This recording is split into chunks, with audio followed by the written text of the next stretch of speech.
Repetition. The Indian thought and practice encountered by Buddha was based on an idea of human beings as a combination of spiritual and physical elements.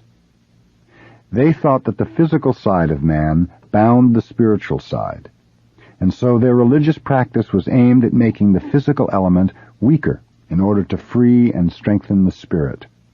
Thus the practice Buddha found in India emphasized asceticism.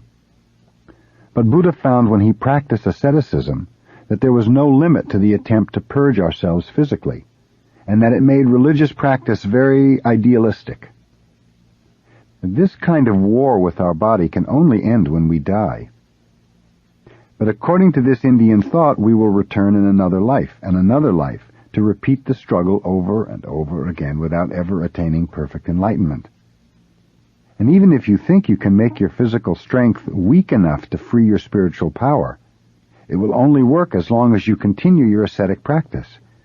If you resume your everyday life, you will have to strengthen your body, but then you'll have to weaken it again to regain your spiritual power, and then you'll have to repeat this process over and over again.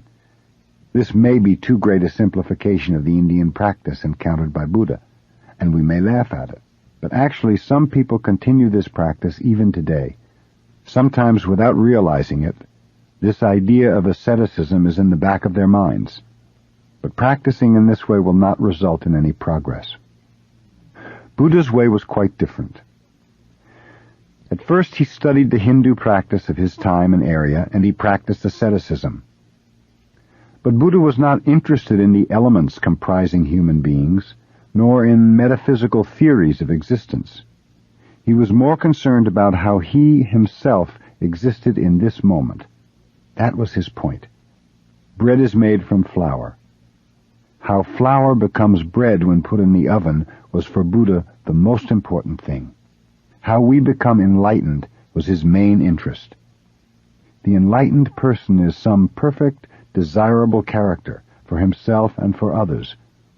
Buddha wanted to find out how human beings develop this ideal character, how various sages in the past became sages. In order to find out how dough became perfect bread, he made it over and over again until he became quite successful. That was his practice. But we may find it not so interesting to cook the same thing over and over again every day. It is rather tedious, you may say. If you lose the spirit of repetition, it will become quite difficult. But it will not be difficult if you are full of strength and vitality. Anyway, we cannot keep still. We have to do something. So if you do something, you should be very observant and careful and alert. Our way is to put the dough in the oven and watch it carefully. Once you know how the dough becomes bread, you will understand enlightenment.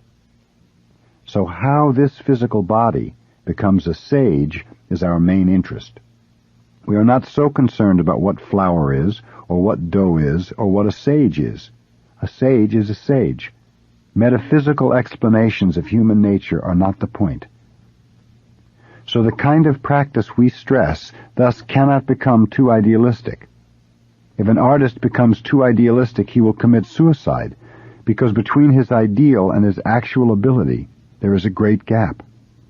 Because there is no bridge long enough to go across the gap, he will begin to despair. That is the usual spiritual way. But our spiritual way is not so idealistic. In some sense we should be idealistic.